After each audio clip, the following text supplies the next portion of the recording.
الحمد للہ وحدہ لا شریک لہ بسم اللہ والصلاة والسلام علی من لا نبی بعد۔ حضرت ہود علیہ السلام کی اللہ تعالیٰ سے مدد کی درخواست۔ جب حضرت ہود علیہ السلام نے اپنی قوم کو ہر اعتبار سے سمجھانے کی کوشش کی، لیکن قوم نے بات کو سمجھنے کی بجائے آپ علیہ السلام کو جھٹلا دیا، تو آپ علیہ السلام نے اللہ تعالیٰ سے مدد کی درخواست کر دی۔ فرمان الہی ہے۔ ترجمہ نمبر 1، قوم عاد نے بھی رسولوں کو جھٹلایا جب ان کے بھائی ہود علیہ السلام نے ان سے کہا، کیا تمہیں اللہ کے عذاب کا خوف نہیں؟ سورہ شعراء آیات 123 تا 124۔ نمبر 2، رسول ہود علیہ السلام نے دعا مانگی، اے میرے رب، ان لوگوں کے جھٹلانے پر آپ میری مدد فرمائیے۔ اللہ تعالیٰ نے فرمایا، بہت جلد یہ لوگ اپنے کیے پر پچھتائیں گے۔ سورہ مومنون آیات نمبر 39 تا 40۔ حضرت ہود علیہ السلام کی درخواست منظور اور قوم عاد پر عذاب الہی۔ جب حضرت ہود علیہ السلام نے اپنی قوم کے خلاف مدد کی درخواست کی تو اللہ تعالیٰ نے فوراً آپ علیہ السلام کی درخواست قبول فرما لی اور قوم عاد پر سخت ترین عذاب ہولناک آندھی کی صورت میں نازل فرمایا، جس سے آپ علیہ السلام کی قوم کے تمام نافرمان لوگ ہلاک ہو گئے۔ صرف مومن اللہ تعالیٰ کی رحمت سے عذاب الہی سے محفوظ رہے۔ فرمان الہی ہے۔ ترجمہ، قوم عاد نے بھی حق کو جھٹلایا، دیکھ لو پس کیسا تھا میرا عذاب اور میری ڈرانے والی باتیں۔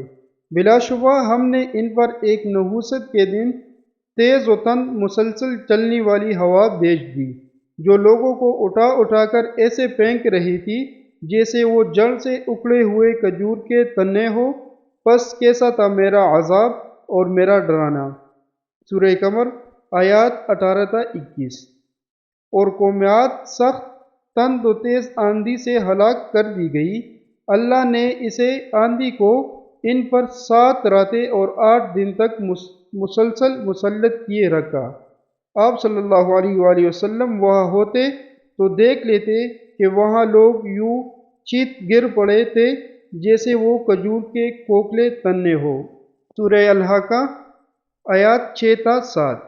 آخرکار ہم نے ان قومیات پر ایک تیز طوفانی آندھی منحوس ثابت ہونے والے دنوں میں بھیج دی، تاکہ دنیاوی زندگی میں بھی انہیں ذلت و رسوائی کے عذاب کا مزہ چکھائیں، اور یقین مانو کہ آخرت کا عذاب تو اس سے بہت زیادہ رسوائی والا ہے، وہاں کوئی بھی ان کی مدد کرنے والا نہیں ہوگا۔ سورہ حامیم سجدہ آیات نمبر 16۔ جب انہوں نے عذاب کو بادل کی شکل میں دیکھا جو ان کی وادیوں کی طرف بڑھ رہا تھا تو کہنے لگے کہ یہ بادل ہم پر برسنے والا ہے، بلکہ یہ تو وہ عذاب ہے جس کی تم جلدی کر رہے تھے۔ یہ ایک آندھی ہے جس میں دردناک عذاب ہے۔ وہ آندھی اپنے رب کے حکم سے ہر چیز کو نیست و نابود کر رہی تھی، چنانچہ وہ ایسے ہو گئے کہ ان کے خالی گھروں کے سوا اب وہاں کچھ بھی نظر نہیں آ رہا تھا۔ ہم مجرم قوم کو ایسا ہی بدلہ دیتے ہیں۔ سورہ الاحقاف آیات 24 تا 25۔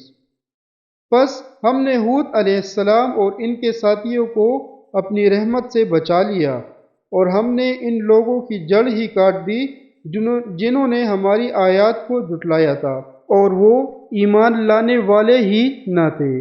احادیث رسول اکرم صلی اللہ علیہ وآلہ وسلم۔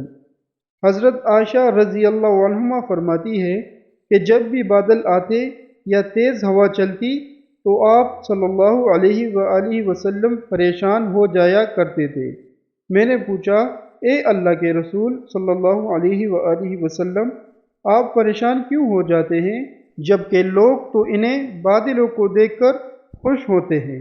آپ صلی اللہ علیہ وآلہ وسلم نے فرمایا، اے عائشہ رضی اللہ عنہما، میں کیسے مطمئن ہو جاؤں؟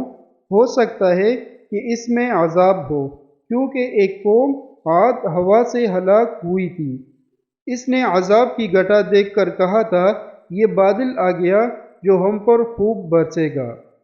حضرت عائشہ رضی اللہ عنہما فرماتی ہیں کہ بارش کے وقت آپ صلی اللہ علیہ وآلہ وسلم یہ دعا مانگتے تھے: اللہم انی اسألک خیرہا و خیر ما فیہا و خیر ما ارسلت بھی وَأَعُوذُ بِكَ مِن شَرِّهَا وَشَرِّ مَا فِيهَا وَشَرِّ مَا أُرْسِلَتْ بِهِ۔ ترجمہ: اے اللہ، میں آپ سے اس ہوا کی اور اس میں جو بلائی ہے اور جسے یہ ساتھ لے کر آئی ہے اس کی بلائی طلب کرتا ہوں، اور میں آپ سے اس کی اور جو اس میں ہے اور جس چیز کے ساتھ یہ بھیجی گئی ہے اس کی برائی سے آپ کی پناہ مانگتا ہوں۔ جب آسمان پر بادل آتے تو آپ صلی اللہ علیہ وآلہ وسلم کبھی کمرے میں داخل ہوتے، کبھی باہر نکلتے۔ جب بارش شروع ہو جاتی تو آپ صلی اللہ علیہ وآلہ وسلم مطمئن ہو جاتے۔ میں نے آپ صلی اللہ علیہ وآلہ وسلم سے اس حالت کے متعلق پوچھا تو آپ صلی اللہ علیہ وآلہ وسلم نے فرمایا: کہیں یہ وہی آندھی نہ ہو جو قوم عاد پر آئی تھی۔